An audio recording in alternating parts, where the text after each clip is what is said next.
जो भी दुकानदार हो उनको अपने दुकान का एक नाम लिखने में हर्ज क्या है? ये मुसलमान को क्यों एतराज है और एंटी पार्टीज को एतराज क्यों है? एतराज नहीं होना चाहिए। जो अच्छा काम करता है, जो अच्छा और सच्चा होता है, हाँ। वो हमेशा बदनाम होता है और उनके बुराई करने वाला हजारों मिलते हैं। योगी जी जैसे मुख्यमंत्री आज तक ना मिला था, ना मिलेगा। एक घर में अगर 5 बच्चे होते, फैमिली होते, फैमिली के जब एक विचार नहीं हो सकता, हाँ। ये तो इतनी बड़ी पार्टी है, सबके विचार अलग अलग हो सकते हैं। विपक्ष द्वारा जो नैरेटिव चलाई गई थी, संविधान बदलने वाला है, संविधान की हत्या हो रहा है, ये एक नैरेटिव सेट करना था, उन्होंने कर दिया। अभी भी योगी की सरकार जाने वाली एक नैरेटिव है ये, हाँ। और कुछ नहीं है। हाँ। ना तो योगी की सरकार जाएंगे, हाँ। योगी जी अपने पूरे कार्यकाल पूरा करेंगे, हाँ।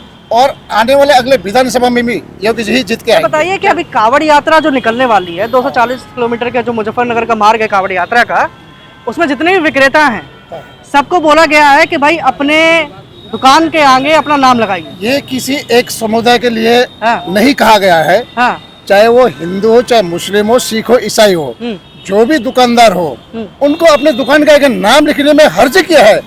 ये मुसलमान को क्यों एतराज है और एंटी पार्टीज को एतराज क्यों है? एतराज नहीं होना चाहिए। अरे होना चाहिए। जैसे इस दुकान का नाम है द कैफे रिट्स, लिखा हुआ है ना, आर्टिस्ट नाम लिखा हुआ। भाई नाम के आगे अगर किसी प्रोप्राइटर का नाम लिखने में बुराई क्या है? उसमें क्या हर्ज है? इसमें है कि नहीं?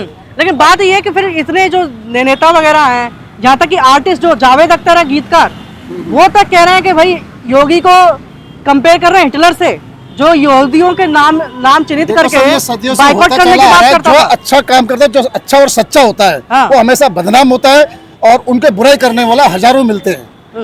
प्रदेश में योगी जी जैसे मुख्यमंत्री आज तक ना मिला था, ना मिलेगा।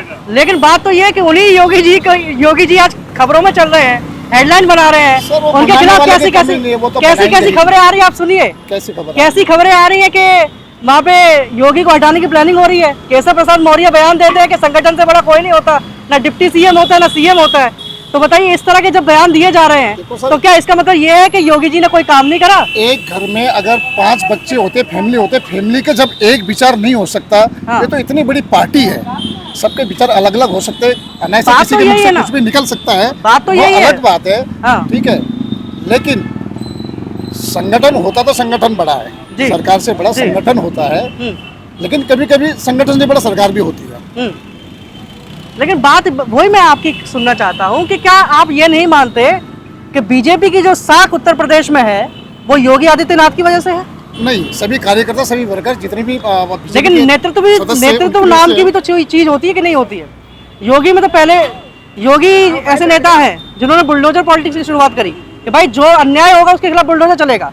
लेकिन आज ऐसा लग रहा है कि जैसे योगी कुर्सी के ऊपर ही बुलडोजर चलने वाला है। तो सर, ये नैरेटिव चलाई गई है और कुछ भी नहीं है। हाँ। ये एक नैरेटिव, जिस तरीके से अभी हमारे लोकसभा चुनाव हुआ था, उस टाइम में विपक्ष द्वारा जो नैरेटिव चलाई गई थी, संविधान बदलने वाला है, संविधान की हत्या हो रहा है, ये एक नैरेटिव सेट करना था, उन्होंने कर दिया। हाँ। ठीक है, उसी Narrative तरीके set से कर अभी भी दिया। जो योगी की सरकार जाने वाली एक नैरेटिव है ये, हाँ। और कुछ नहीं है। हाँ। ना तो योगी की सरकार जाएंगे, हाँ। योगी जी अपने पूरे कार्यकाल पूरा करेंगे, हाँ।